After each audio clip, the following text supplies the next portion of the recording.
Ново издание на ТВ магазинот Трилинг, добро вечер. Собранието го избра шестиот поред гувернер на Централната банка.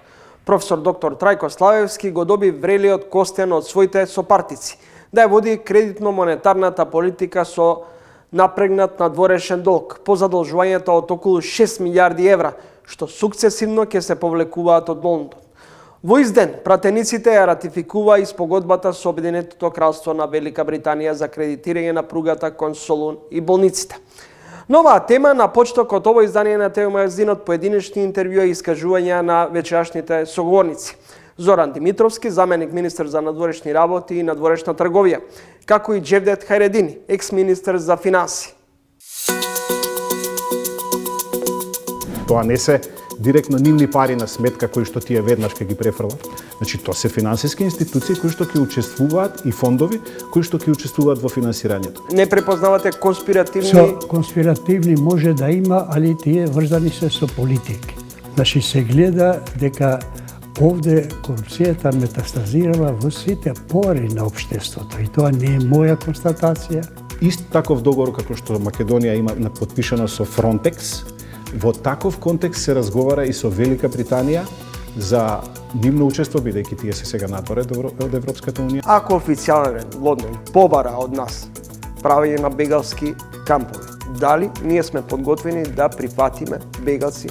Таква клаузула во никаков договор не би прифатиле.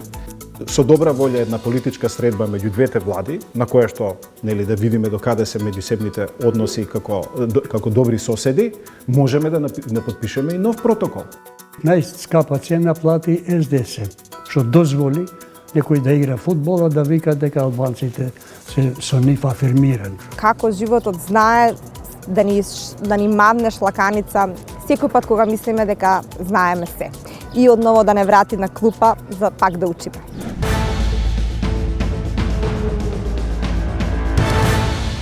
Прво сакам да кажам дека ова е многу значаен договор кој што вчера помина во парламентот, затоа што значи навистина стратешко партнерство со Обединетото кралство, кое покрај нашето стратешко партнерство со Соединетите Американски држави покажува дека Македонија на својот меѓународен план ги засилува своите партнерства со навистина доминантни држави во светот кои имаат огромно влијание во геополитиката и тоа покажува интерес исто така на Велика Британија за овој дел од регионот каде што Македонија централно е позиционирана и идните, ако сакате, и геополитички и безбедносни аспекти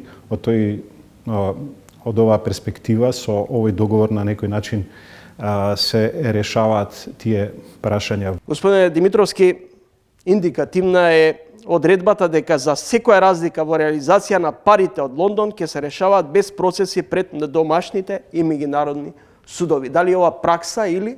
Во контекст на договорот за инфраструктурни проекти со Британија се разбира дека овие 6 милиарди евра, односно 5 милиарди фунти се рамка која што може да биде искористена до крај, но тоа не значи дека и ќе биде по секоја цена искористена во првиот период од овие неколку години. Значи станува збор за договор кој што е на 10 години. Во првите 5 години ние рековме дека пред се ќе биде искористен делот за проект за финансирање на нова брза пруга од Табановце до Гевгелија и овие болници кои што се споменати исто така. Значи во Кичево, во Штип, медицински центар. Во пругата делот зборуваме и за делот на поврзување на аеродромот во Скопје со пруга до Петровец. Така што значаен е во оваа смисла затоа што представува квантен скок во економијата на Македонија и во инфраструктурното поврзување, од причини што вие не можете за брз период да направите многу на редовен начин со финансирање од буџетот. Ниту пак можете да позајмите толку многу средства одеднаш, како што има одредени информации во јавноста што се шират дека ние тоа треба да го направиме со средства од Европската унија, со средства од Европската банка за обнова и развој. ние гледаме дека од Европа добиваме некои средства и грантови и така натаму, што е позитивно и од оној план за раст, кој што за неколку години треба да донесе во Македонија 750 милиони евра прилика. Но ваков тип на средства кои што се потребни за огромни инфраструктурни проекти, навистина не можете да го направите без договор влада со влада или пак евентуално да го издавате на концесија, кое што пак од друга страна може да доведе до обвинување дека правите некаква распродажба на националното богатство. Министре, дали овој договор со Велика Британија е за стратешко партнерство или за економско-финанска соработка преку фондот за извоз? Помалку во јавноста преовладуваат различни становишта и дилеми, особено што се добива впечаток дека помалку конспиративен беше спроведен целиот овој процес околу договорот со Обединетото кралство. Прво, договорот е преговаран подолго време од страна, дури кога доминантната владеачка партија била во опозиција, се разбира, со своите партнери, политички партнери од Велика Британија. Ако договорот е подолг период договорен со официјален Лондон, зошто уште пред да се подпише овој договор, всушност не информиравте јавноста, не ги запознавте политичките чинители во законодавниот дом? Значи, прво, нели, се станува збор за... Јас лично не сум учествувал, се разбира, во договарање на тој договор, затоа што и не сум бил дел, нели, прво, таа владеачка партија, ние сме коалициони партнери, но во рамките на неколку месеци најавуваше премиерот дека со една значајна европска земја подготвуваме договор. И тоа беше на некој начин јавна тајна дека се подготвува. Упатените луѓе во политичките елити знаеа дека се работи за Британија, можеби јавноста не знаеше, но јавноста беше подготвувана на некој начин од страна на премиерот и вице-премиерот односно министер за транспорт господинот Николовски исто така дека следува таков договор. Тоа опозицијата СДСМ знаеше? Па мислам дека високите политички елити, раководството на опозицијата знаеше за што се работи. Зошто тогаш сега, например, лидерот на најголемата опозицијска партија обвинува дека целиот процес е водел нетранспарентен, под превезот на тајноста? Прво, не станува збор за нетранспарентен процес во контекст на конкретните преговори, затоа што тие допрва следат зборувам за проектното финансирање. Зашто тоа не се уште докрај јасни параметри.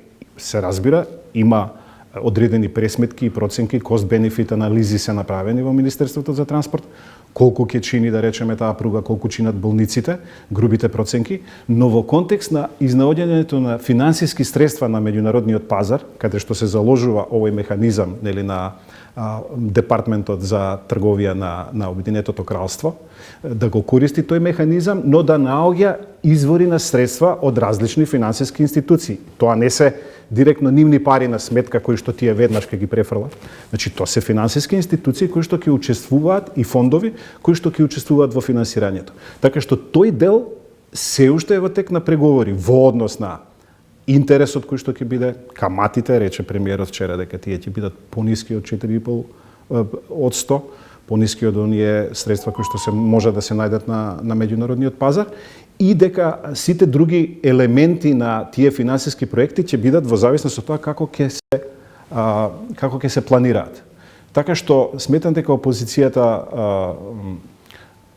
овој процес ќе биде воден комплетно транспарентно по самите проекти. Затоа што се однесува до овој договор, прашањето што ми го поставивте претходно, имаше на 14 мај оваа година средба помеѓу премиерот Мицкоски и премиерот Стармер, каде што меѓу другото објавија дека станува збор и за политички договор во смисла на стратешко партнерство.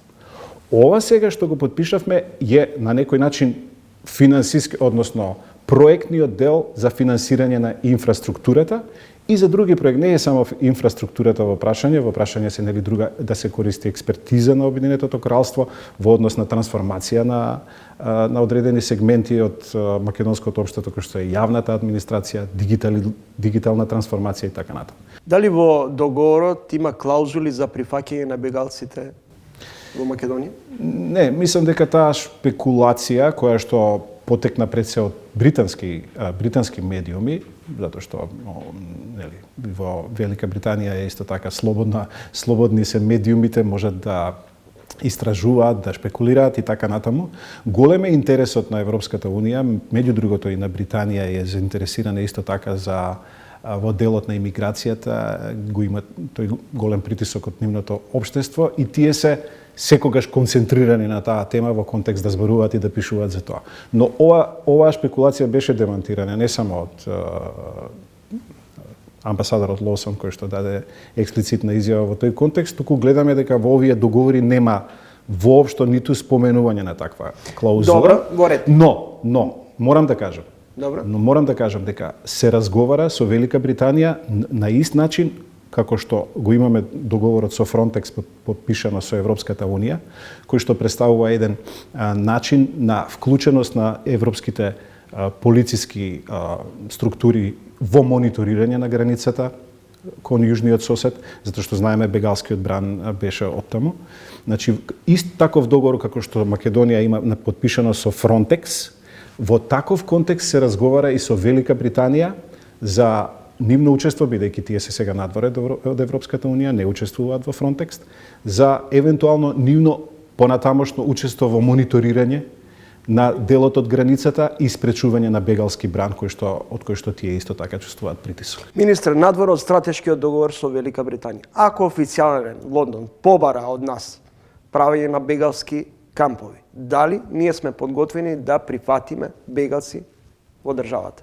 Јас мислам дека владеачката партија ВМРО-ДПМН беше најголемиот противник во изминатиот период, се сеќавате, дури имаше и одредени шпекулации кога беше во тоа време дека идејата е да се донесат 1 милион бегалци во Македонија, го обвинуваа СДСМ дека на тој начин сака да дојде на власт, уште кога беше Груевски, се сеќавате. Мислам дека такво нешто во владеачката партија ВМРО-ДПМН, па и јас можам да кажам и за Демократскиот сојуз и за другите коалициони партнери, дека таква клаузула во никаков договор не би прифатиле. Но јас ве прашувам од аспект надвор од договорот со Велика Британија. А еве од таго на дека и ние и Велика Британија сме членки на НАТО. Доколку официјален Лондон побара за отворање на центри за мигранти, ние сме подготвени тоа да го направиме. Македонија нема, мислам дека не е подготвена тоа да го направи. Оваа влада барем не е подготвена тоа да го направи. Гледате тренинг, гостин во емисијата Зоран Димитровски, заменик шеф на дипломатијата, заменик министер за надворешна трговија.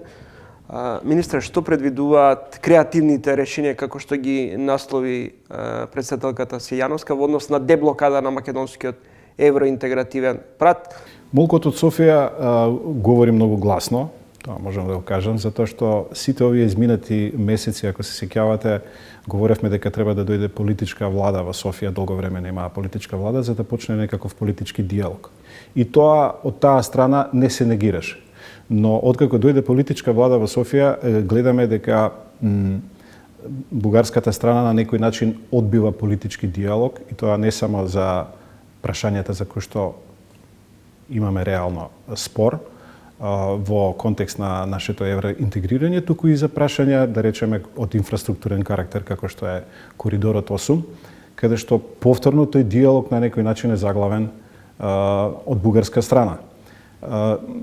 Јас лично бев во Софија на една меѓународна конференција, каде што побарав средба со моите хомолози од страна на Бугарија, заменички министерки, има 2 заменички министерки, таков е системот таму. И не ја добив таа средба.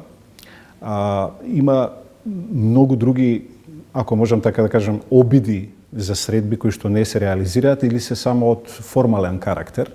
Никаква суштина не се разговара на тие средби, затоа што бугарската страна одбива да комуницира онака како што вчера или завчера кажа нивниот европратеник дека на бугарската страна не и треба медијација. Во ред, кои се креативните решенија кои македонската страна ги нуди, а за кои Бугарија молчи? Значи, креативните решенија, за нив нешто говореше председателката. Јас лично не би откривал детали затоа што сепак не е тоа моја надлежност. Но ние тие креативни решенија ги разговараме на сите средби со нашите европски партнери и голем дел од тие решенија се и прифатливи за нив, но се разбира треба да ги прифати и другата страна. Пред да дојдете на власт, говорам ВМРО да помене, а и вие како дел од коалицијата, зборувавте за поништување на договорот за добрососедство и соработка со Бугарија. Дали сега, денес, може да кажете дека има простор за репреговарање со Бугарија за нов договор, иако тој веќе е влезен во рамки на во рамки на договорот и со Бугарија? Јас лично не сум говорил за поништување на договорот, туку сум говорил за изнаоѓање начини како да се надмине спорот. Да, кога станува збор за комплетната преговарачка рамка, во неа има навистина скриени мини и динамити на кои што утре ќе ни представуваат пречка тие билатерални прашања од идентитетски карактер како можност за вето од бугарска страна, и тоа е сосема известно. И тоа е сосема известно станува и за некои наши партнери како што е Германија, например. На моја средба со државниот секретар за Европа Киркбаум во Берлин пред 2-3 недели, тој лично ми кажа дека лично ќе се заложи Германија да побара билатералните прашања на некој начин, да се изнајде механизам во Европа веќе овие билатерални прашања, особено од идентитетски карактер како што се во Македонија, да не може да бидат основа за вето. И дека таков механизам Германија ќе инсистира да се изнајде. Сметате ли дека на постоечкиот договор за добрососедство и соработка може да се направи анекс на договор, ако не нов договор, еве да речем? И зошто не ми одговоривте на прашањето конкретно, бидејќи претходно како опозиција ги критикувавте тогашните власти дека нетранспарентно, пребрзо го донесле договорот. Сега го прашам, бидејќи јавноста треба да знае што подразбираат тие креативни решенија кои македонската страна би ги понудила за деблокада на диалогот со Софија. Па кажа председателката меѓу другото. Значи станува збор, ние според нашиот договор за добрососедство и пријателство видовте дека секоја година се потпишуваат нови некакви протоколи. Односно тоа се записници од состанокот на меѓувладините седници, на меѓувладините средби. И ние можеме, долго време немаме одржано такви средби, затоа што гледаме историската комисија е заглавена во својата работа и така натаму. Но ако одржиме со добра волја една политичка средба меѓу двете влади, на која што да видиме докаде се меѓусебните односи како добри соседи, можеме да подпишеме и нов протокол. Можеме значи тоа може да биде едно од решенијата. Еден голем потик во таа насока е извештајот во Европскиот парламент кој ќе биде усвоен за Македонија сега во јуни. Значи голем потик во тој правец, затоа што за прв пат македонскиот идентитет и македонскиот јазик се ставаат на рамниште, се прифаќаат и се признаваат на некој начин од Европскиот парламент. Зарем не е помалку лицемерно сега власта да повикува на обединување над партиско во однос на заштита на националните интереси, јазикот, идентитетот, а пред само неколку дена пак опозицијата повикува на обединување и повторно лидерска средба во однос на стратешките приоритети на државата. На што власта пак тој предлог го одби. Јас сум секогаш за разговори и за диалог и за заеднички ставови, но тие заеднички ставови во контекст на клучните надворешно политички прашања треба да поаѓаат од одреден консензус. Ние слушнавме од господинот Филипче, јас не знам тој колку е упатен за сите наши иницијативи и предлози и креативни решенија што ги даваме. Не знам колку е, мислам дека сепак ги знае, иако може би директно не се разговарани со него. Но опозицијата треба да даде поддршка пред се на овие, не само на нашите предлози, туку и на иницијативите што се водат во Европа, на она што иницијативите од највисокиот врв, на, да речеме, од комесарката Калас, од господинот Кошта и така натаму, тие се вклучени во дипломатски активности на дневна основа за да го откочат процесот, евроинтегративниот процес на Македонија. Меѓу другото, и со медијација и со притисок врз бугарската страна. И сметаме дека тука опозицијата не треба да одмага на начин што ќе рече дека не е проблем ние веднаш да почнеме да ги усвоиме уставните измени, а потоа да видиме го слушнавме Филипче како го кажува ставот, дека вели не зависи нашето евроинтегрирање од Комисијата за историски прашања и од резултатите на незината работа. Напротив, тоа ни се потврдува од сите, дури и од европски центри. Марта Кос, јавно, комесарката за европроширување, рече дека не може да гарантираме дека билатералните прашања и вклучително и тие од идентитетски и историски карактер нема да представуваат основа за вето ако остане ваква ситуацијата. Со други зборови, тоа треба да го надминеме и ние очекуваме од опозицијата да застане јасно. Ја поддржуваме оваа влада во изнаоѓањето креативни решенија и а не да го застапува бугарскиот став, тоа е бугарски став, дека фактички треба да се исполнат сите овие елементи од преговарачката рамка. Господине Димитровски, дали денес сме поблиску или подалеку од Европската унија? Знаете како, ако гледате на тоа дали сме ги почнале преговорите и дека сме отвориле поглавја, не сме поблиску. Но ако гледате од тоа какви реформи правиме и каков и дека во Европа во моментов веќе е засилена свеста дека мора да се надминат билатералните прашања за да го интегрираат не само Западен Балкан, туку и овие земји од источното партнерство, претходно Украина, Молдавија, дека сметам дека сме поблиску, затоа што точно е дека постои некаков прозорец за проширување на Европа поради геополитички причини и сметам дека Европа е свесна дека овој проблем мора што поскоро да се надмине, да не остане замрзнат со долги години и да го интегрира конечно целиот Западен Балкан во Европската унија. На крајот, локални избори следуваат во октомври, се погласно се зборува дека по исходот од локалните избори или уставни промени веднаш, или предвремени парламентарни избори? Лично не верувам дека такви сценарија се врзани со изборите.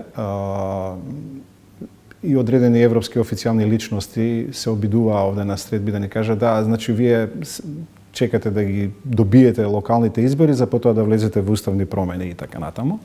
Јасно им беше порачано од нас премиерот Мицкоски и ние дека утре можеме да ги почнеме уставните измени. Дека воопшто тоа не се врзува со политичкиот момент на локалните избори, но дека треба да ги решиме овие дилеми кои што ги имаме и наши грижи околу можноста за вето по билатерални прашања од идентитетски карактер.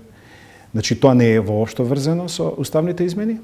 Од друга страна, околу предвремени избори, прашањето е секогаш отворено за предвремени избори. Не се плаши оваа власт од предвремени избори, ако опозицијата побара и ако има за тоа навистина и расположение кој што ќе произлезе од резултатот, да речеме, на локалните избори, оваа влада може да организира предвремени избори. Благодарам за разговорот и гостувањето. Ви благодарам и вам.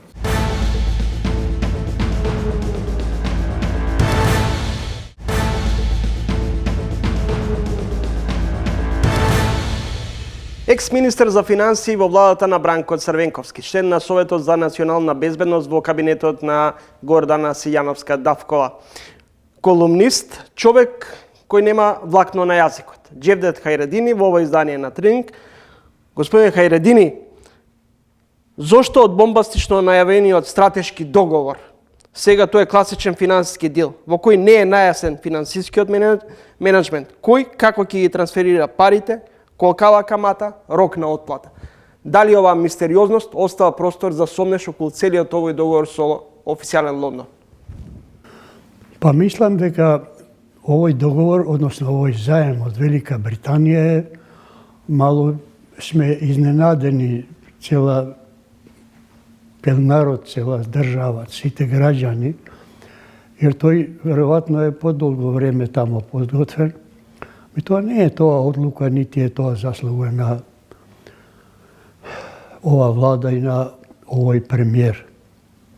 Очигледно се работи за сосема поважна за Европа, за Велика Британија.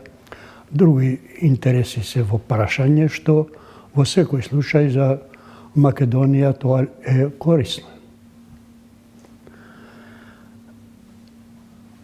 Читав негде дека предолго трае овој процес на почнување преговори на Македонија со Европската Унија, како да е блокирана состојбата и не беше, тоа сме го кажале, не беше лошо кога Велика Британија излезе од Европската Унија, независно од тоа што тие се компатибилни, не се спротивставени страни, Велика Британија и Европска Унија.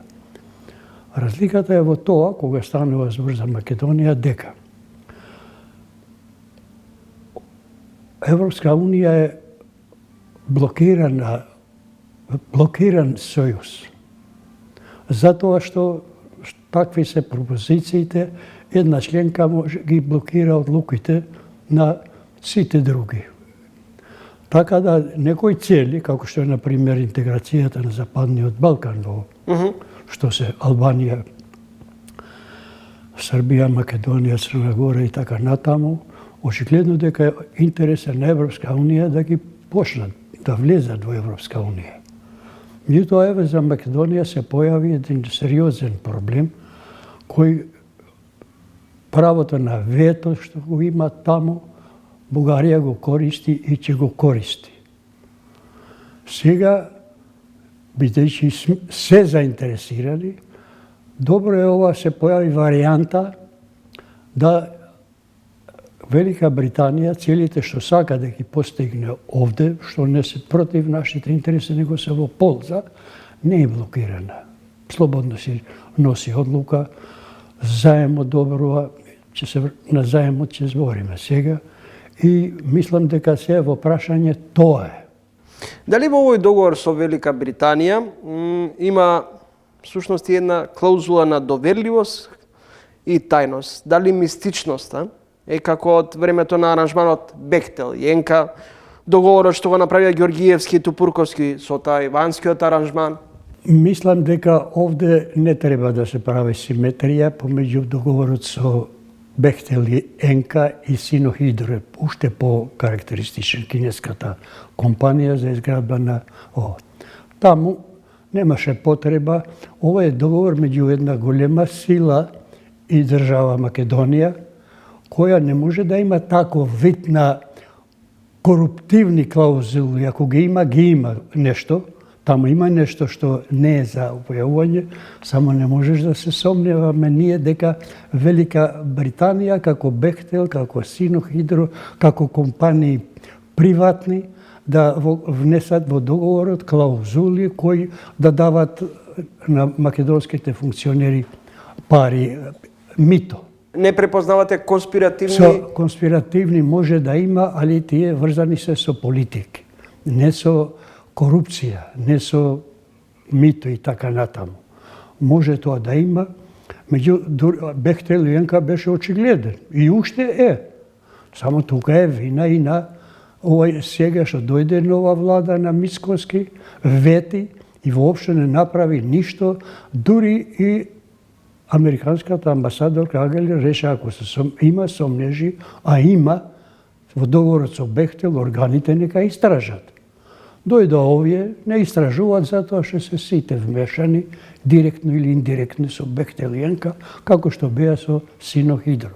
Значи, овој договор со сега друга е работа кога ќе дојде време да се ангажират изведувачи што ќе користат, jer треба да се реализират овие договори што долго.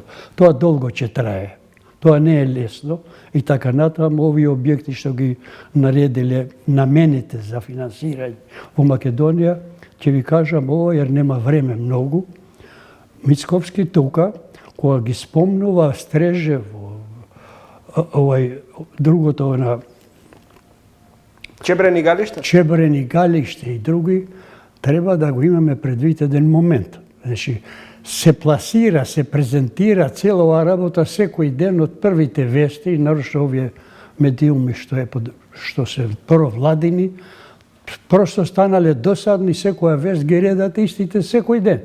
Овие објекти, меѓутоа тоа се прави да се замагли пред јавноста вниманието од другите обврски на владата што ги презела и не ги остварува ова влада. На кои обврски мислите? На закон на барањето на Европска унија да се санират последиците од законот за кривичниот законник, измените. Барање на Европска унија. Тие тоа не сакат да слушаат уопште. Барање е писмено. Овој заменик министерот за евроинтеграција рече, ми барат тамо да се санират. Тоа санирање значи затворање на многу луѓе од Македонија, име и презиме можам да ти наведам. Тоа се десетини луѓе кои се опфатени во тие измени на тој закон, во бомбите што се забрани објавувањето и така натам. Сето тоа под тепих и сега се користи ова да се ова. Сега. Добро. Во програмата од 2006 на ВМРО, кој е сега на власт, во тоа време Мисковски беше висок функционер на партијата и директор на електростопанство. Преродба во 100 чекори. Сите овие објекти што сега ги спомнува беа наведени дека до 15-16 ќе бидат изградени, галиште и така и гасификација на термоцентралата Неготино и така натаму. Не само што не се изгради ни туку ни камен темелник не се постави. А тој список на електроенергетски објекти логично е дека го правил директорот на електростопанство, сегашниот премиер Мицковски. Член бил генерален секретар тогај. Да беа тие изградени тогај, а не се изградија, еве кај имаме тамо во Унгарија Груевски, сега со овој заем што го одобри да се користи, тој не е дојде. Овде се представува пред јавноста како да тие 6 милиарди легнале на буџетска сметка и ние треба само да ги. Остварувањето на сите тие цели ќе трае долго време, меѓутоа нема време да кажам што ќе предизвика на долг рок во Македонија, во финансиите на Македонија, обврските што ќе треба во иднина да се враќат, независно колку ќе биде каматната ставка. Може да биде малку поповолна од сега што се на финансискиот пазар во светот, ама и камата да нема, кредитите ќе мора да се вратат. Како ќе се вратат, колку ќе бидат и така натаму, тоа се за сега нема. Можеме ли да го издржиме ова темпо на перманентно задолжување? Ние и сега сме задолжени до гуша, дополнително земаме 6 милиарди евра. 33-4 години Македонија остварува просечна стапка на економски раст годишна од 2,2%. А независно од тоа што пола од ова време на власт биле СДСМ и ВМРО. Значи тоа дека со овие пари имаме, можеме ние да издржиме. Само парите треба да се користат така што да остварат добивка од која ќе се вратат кредитите и ќе остане за раст на стопанството. Тоа е, мислена именка така лесно да се остварува, затоа што се овие инвестиции што се најавени како тие се инфраструктурни објекти кои не продуцираат веднаш добивка. На долг рок обезвредуваат услови државата и на долг рок. Ќе ги користиме ние, ќе ги плаќа ова поколение, ги користи, друго поколение ќе ги врати. И тука е незадоволството на народот. Господин Харедини, бевте критички настоен околу предлогот Зоран Ставревски да биде гувернер на Централната банка. Веројатно му го отворивте патот на професорот Трајко Славевски да влезе во Централната банка на Република Македонија. Не, Колку господинот Славевски е соодветното решение за прв гувернер? Видите, кога се представуваат кандидатите што можни, што беа најавени, иако беше многу јасно што е главната цел на актуелната влада и на актуелниот премиер. Која беше главната цел? Главна цел е по секоја цена да се обезбеди контрола и на монетарната политика, како што е на тајните информации, како што е на јавните финансии, што се надлежност на владата, еден сегмент кој не долго време во светот се води битка да се осамостали монетарната политика од влијание на извршната власт. Дали сметате дека господинот Славевски ќе биде под пресија на владата? Не мора он, видите, ова е веќе карикатура во врска со тоа која е целта. За разлика од Ставревски, што јас сум имал некои други забелешки, сум ги кажал, сум ги пишувал, jer тие били и двајцата министри за финансии пред да сега. Немаше никаква причина да не се овозможи повтор мандат да биде постојната гувернерка.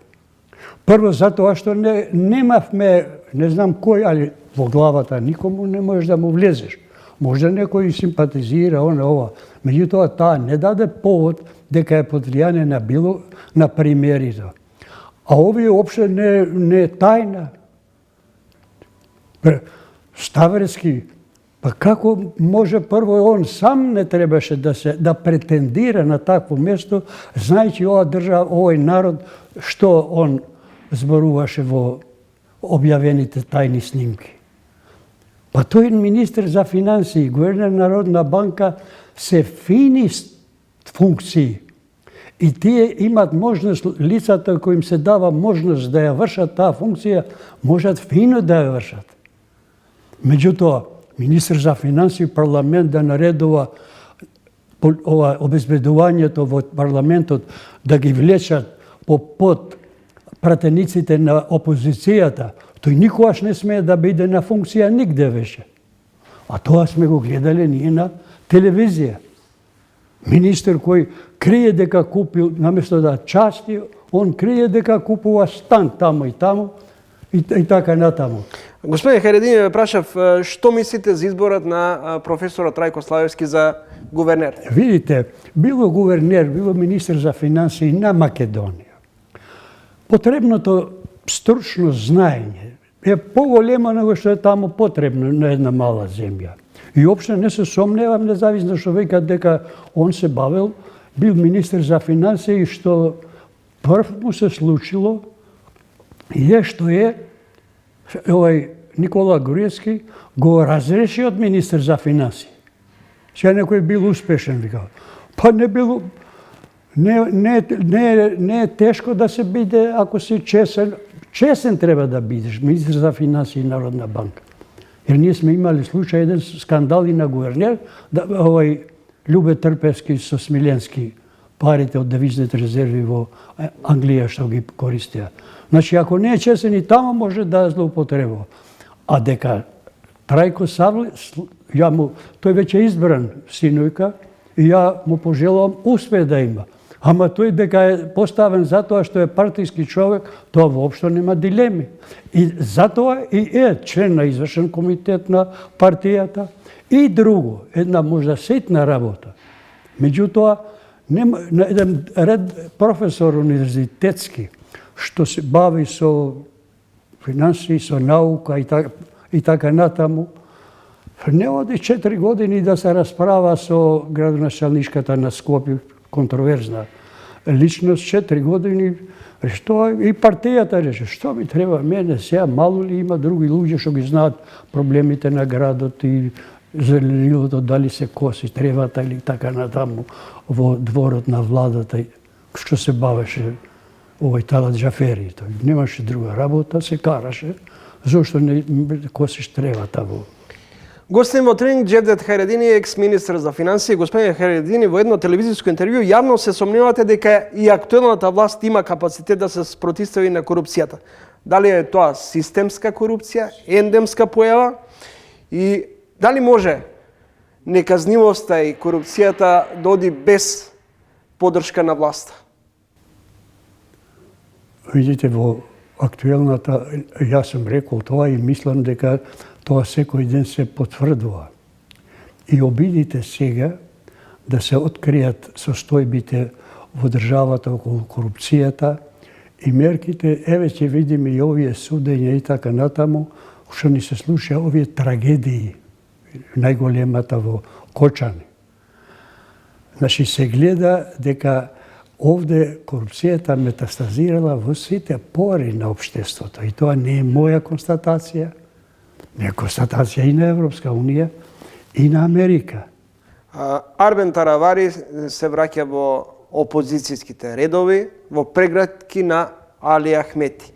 Дали интегративците и лидерот Ахмети всушност преку него полека формираат нов лидер, односно Таравари, кој би застанал на чело на албанскиот опозицијски фронт? Види, чекорот на Таравари, он ми е и сега, ми 3 поколења ги знам јас сум живеел во Гостивар, татко му ми бил колега во Гостивар.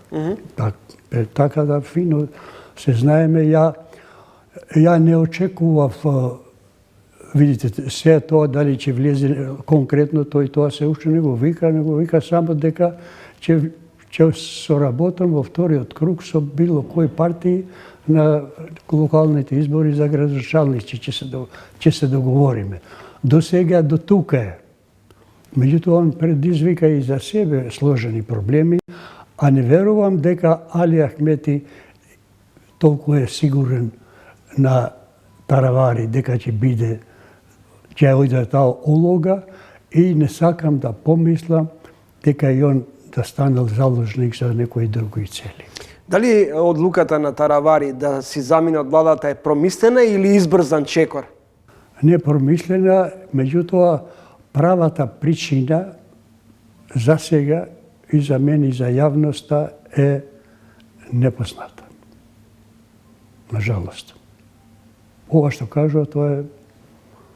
Jer тој направи, како може да му прости на Таравари Али Ахмети,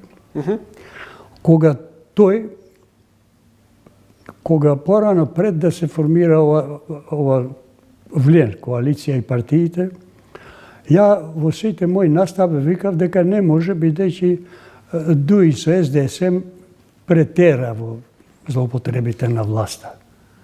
И најскапа цена плати СДСМ, што дозволи некој да игра фудбол, да вика дека албанците се со нив афирмирани. Како афирмирани да играат фудбал? Тоа ли е афирмација на албанците, министрите на Дуи да играат фудбал и да не спомнам и други работи? Да се однесува груби така како што се однесуваше.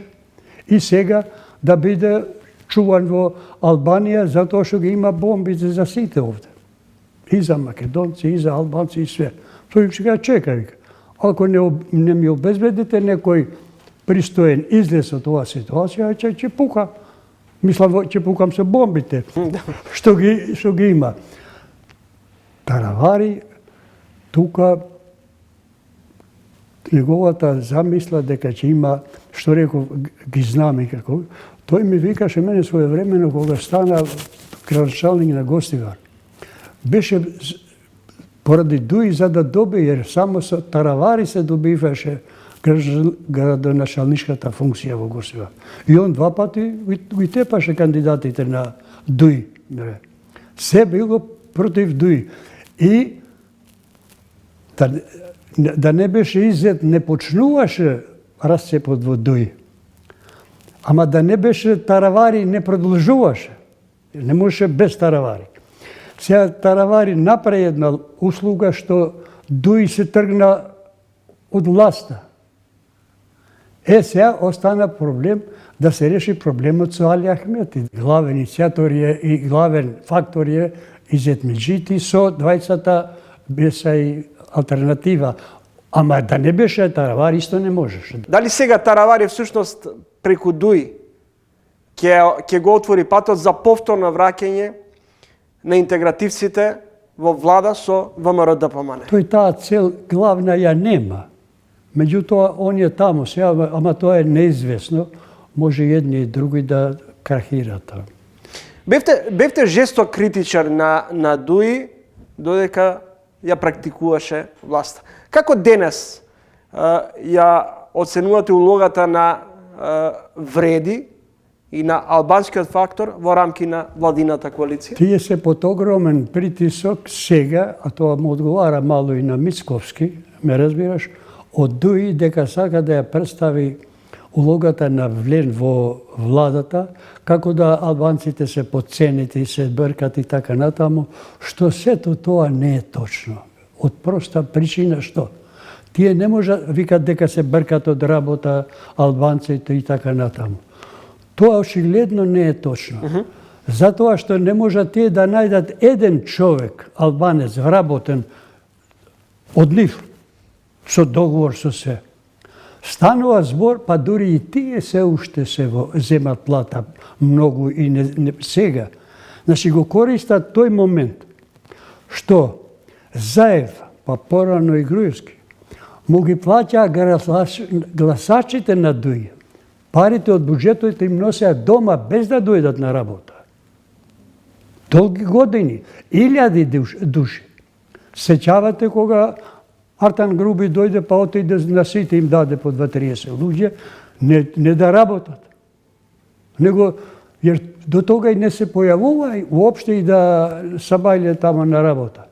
Jer као ќе дојде некој. Тоа беше карикатура. И сега ДУИ сака да ја представи таа ситуација дека тоа бил голем успех нивни, кој сега Влен тоа не може нити да го задржи, нити да го продолжи. Таа работа. И тоа сега, објективно, денеска читам, и станала една голема промена во политичката сцена во Македонија, откако благодарение токму на однесувањето на ДУИ додека беше на власт, да делбата, таа расцепот меѓу двата македонски блока веќе никогаш нема да биде таков, за да може било која политичка партија, албанска, да ги оценува како што Али Амети ги оценуваше. Тоа веќе нема. На крајот на краиштата и од СДСМ пред известно време излегува дека кога ќе бидат прашањата на односите со албанците, ние ќе гласаме за било кој закон предложен од ВМРО. Дали на ВМРО-ДПМН од позиција на власт му одговара и послаб албански фактор? Па што послаб подобро? Меѓутоа, не само тоа, што и сега е тоа во практика. Сега, ако вие барате многу, ќе дојдат други. А албанци да одат во власт и партии да нема, ќе имат колку сакаш албанци да одат во власт. Од други мотиви, не од...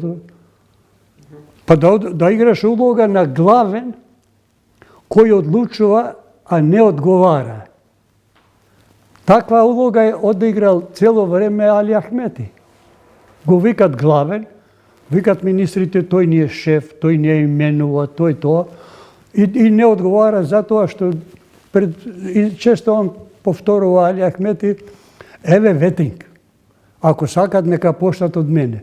Никој не му кажува, нити некој го прашува од вас новинарите, па ти службена должност која се злоупотребува кога си на власт, за корупција, ти не си имал никогаш. Ти можеш да крадеш само од приватни лица. Службена должност он немал никогаш. Како ќе одговара? Како ќе оди на ветинг он? Кој да го вика? Зошто? На ветинг ќе одат обвинители, суди, министри, директори, а не председател, лидер на една мала партија кој воопшто никогаш не бил на функција. Благодарам за гостувањето. Џевдет Хајредини, поранешен министер за финансии, член на Советот за национална безбедност, кај председателката Силјановска, долгогодишен колумнист.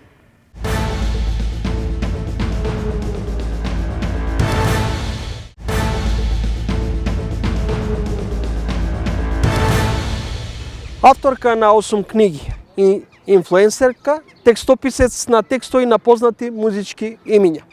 Основач на платформата Woman Better World, девојка која за прв пат отворено проговори за битката со неплодноста.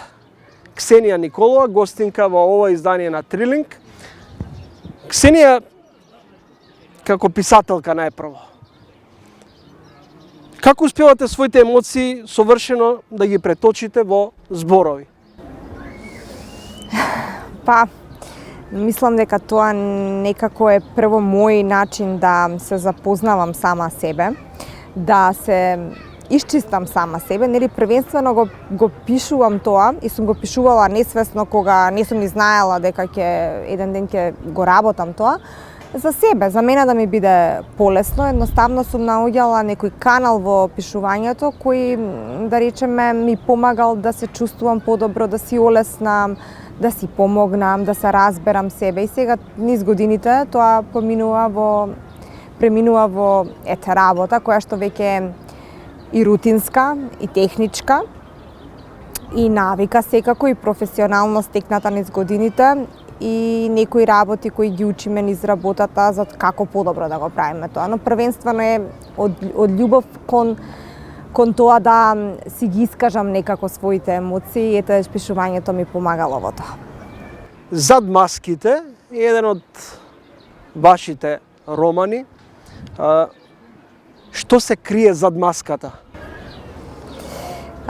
Зад маските е роман кој што раскажува приказна за 4 жени кои ги живеат своите навидум совршени животи во Њујорк и што се случува зад затворените врати на нивните навидум идеални животи. Зад маските е приказна со која многу луѓе се поврза и не сум изненадана поради тоа, затоа што сите ние имаме некои страни од нашите животи кои сакаме да ги сокриеме, па дури наивно мислиме дека ги криеме, за на крај сите тие лаги кои самите себе си ги кажуваме секогаш да не стасаат, нели да не стигнат и да се претворат во нешто од кое или ќе научиме многу или нема да можеме ни да побегнеме. Во овој роман зад маските се отвора голем безброј на прашања. Дали во битката, во трката по пари, по среќа, по задоволство, всушност стануваме егоцентрични? Не само што стануваме егоцентрични, туку стануваме и уште позагубени, уште помизерни од тоа какви сме биле кога сме немале ништо. Тоа е илузијата. Но центарот на суштината не е само трката по пари, туку трката и по тоа некој да не спаси. Дека постои таму некој кој што ќе не спаси од нашата беда, од нашата тага, од нашите проблеми и дека животот почнува одново со тој некој наш спасител, за на крај да сватиме дека никој никого не може да спаси се додека не решиме прво самите себе си да се спасиме, односно ние мораме сами со себе да бидеме искрени, а потоа се друго доаѓа резултат, како резултат на тоа. Што значи денес да си човек пред се во Македонија? Да си човек.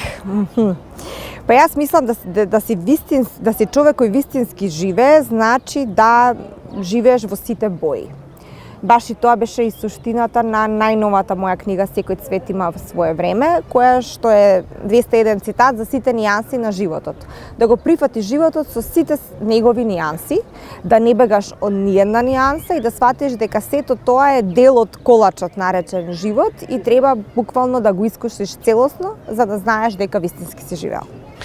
На секој агол на улицата чувството на апсурдност може да го погоди секој човек во лице. Алберт Ками, филозоф, писател, нобеловец. Да, многу интересно. Апсурдот е дел од нашето секојдневие. Јас секојдневно, добро, не секојдневно, но често се начекувам сама себе како сум дел од својот апсурд, како сама себе понекогаш се побивам за многу работи, но истовремено нема поголем апсурд и од самиот живот. Тенка е границата помеѓу среќата и несреќата. Зошто толку малку фали од среќен да бидеш несреќен и обратно? Затоа што не може едно без друго. Не може едно без друго. Нема среќа која што во своите сегменти не содржи тага и нема тага која во еден момент не се претвара во некаква си друга форма на искуство и не учи уште повеќе да ја чувствуваме среќата. Тоа оди заедно.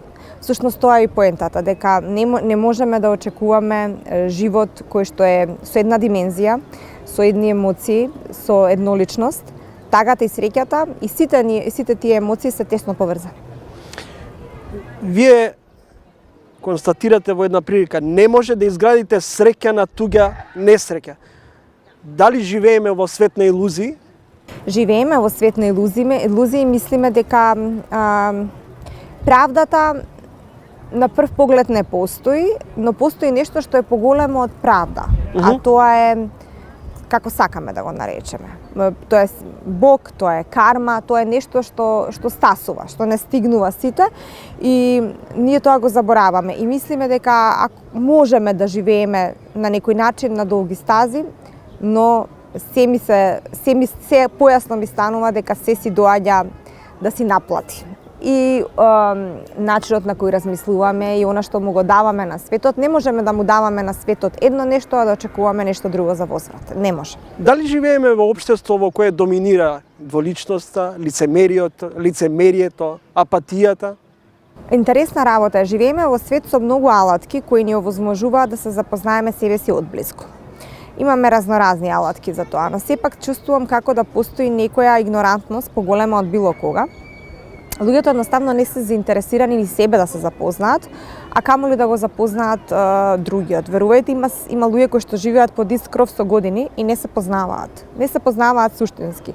Тие живеат ист биоритам, делат ист кров, седат на иста маса и јадат заедно, меѓутоа не се познаваат. Луѓето едноставно имаат некоја мрзеливост кога станува збор за љубопитноста и за поставувањето на прашање и учењето на нешто ново. Јас тука го гледам најдлабокиот проблем. Многу ретко сретнувам љубопитни луѓе. Скоро и да љубопитни луѓе за нови информации, за нови вистини, за нови видици, многу ретко ги сретнувам и мислам дека човек кога престанува да биде љубопитен, само пасивно живее, наблюдува, ништо не впива, ништо не учи, не расте. Кои се причините за ваквиот модел на помалку општествена декаденција? Мислам дека сите се соочуваме со сето она што го трупаме со генерации наназад под тепих, хајде така да речем. Генерацијски си ги пренесуваме траумите, стравовите и убедувањата, здраво за готово си ги пренесуваме. Новите генерации, ако не ги предизвикаат старите шаблони, само ќе си ги пренесат на следните генерации. И тоа значи дека само сме наследиле еден шаблон што не сме ни сигурни дали функционира за нас и пасивно слепо сме си го пренеле на следните генерации.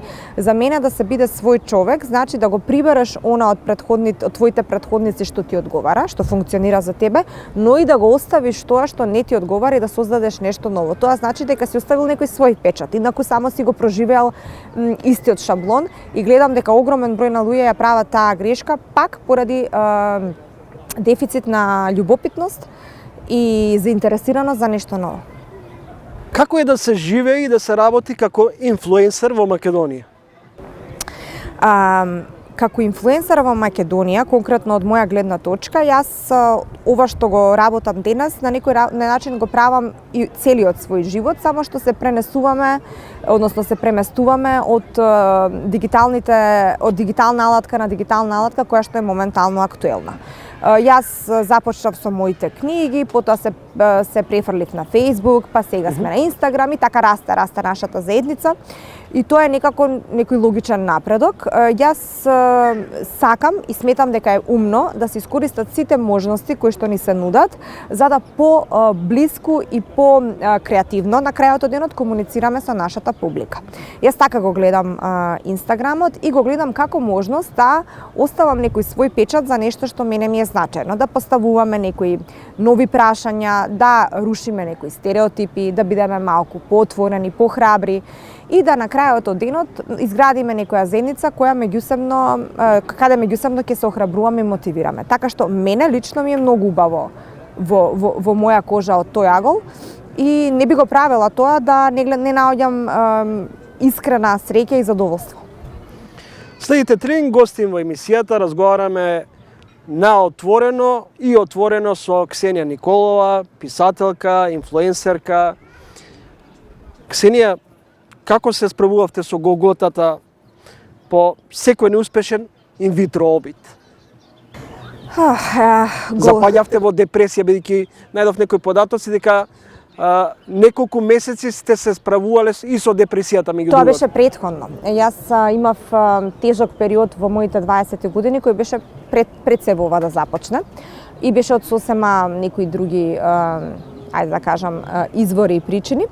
И тој тежок период го наминав и среќна сум што ми се случи пред себе ова, затоа што веќе изградив свој штит за многу работи и некако многу позрело влегов во оваа борба која што тогаш не знаев дека ме очекува. Така што не, во борбата не ме бутна во тој агол, во таа дупка повторно, но секако дека ме здрма на многу начини и ми го разбранува животот неочекувано. Но истовремено и ми даде многу нови сознанија за себе.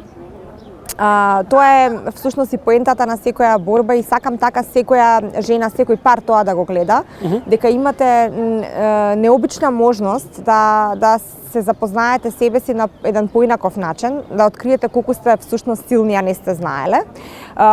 Секако да си ги тестирате и партнерските релации и вашата хармоничност, вашата поддршка, вашето пријателство, затоа што тоа е еден голем тест. И да верувате дека се доаѓа тогаш кога треба и дека и вашето време во оваа напредна медицина во која што живееме, верувам и навивам да дојде, така и за себе. Како беше вашата реакција после секој неуспешен обид по инвитрото? На крајот од денот секогаш беше одиме понатаму, затоа што јас никогаш не ја сватив таа борба како мојата единствена димензија на мојот живот. Јас навистина имам многу други димензии од мојата личност, која сум, и секогаш гледав на тоа се што имам и колку сум благодарна за сето она што сум.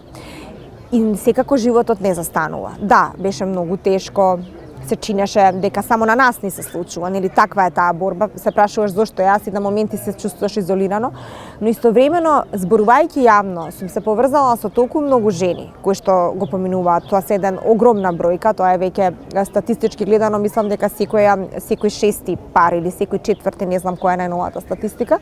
Така што веќе ние сме заедница од во тој поглед и не можам да се чувствувам никако поинаку освен да верувам дека треба да се продолжи понатаму и дека нашето време ќе дојде. Дали всушност храброста и средината ви даваше на некој начин кураж да издржите во сите овие предизвици? Како не? И личноста која што сум, личноста во која што се имам изградено, ми овозможи да ова не само што го издржам, туку и извлечам една поука од себе, ова една порака и ја испратам таа порака во мојата заедница, која несомнено ја имам па и најмногу за тие работи. Значи, зашто ми е мене мојата заедница, ако не е за да испраќаме вакви круцијални, важни пораки, да рушиме некои бариери. Мене ми е особено драго кога гледам дека се повеќе луѓе зборуваат отворено на оваа тема. Тоа не беше така пред неколку години, многу се молчеше, ова беше тема можеби ретко допрена или можеби и недопрена во јавноста.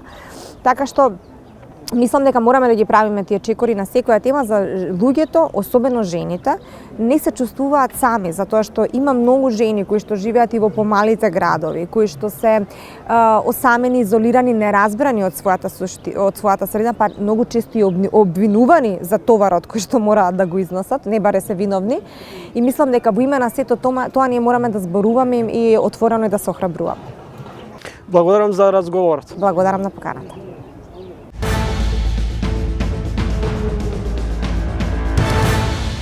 Тука го завршуваме ово издание на ТВ магазинот Трилинг, Омнибус на теми и соголници. Довидување до идниот петок во исто време. Во меѓувреме читајте на trilling.mk.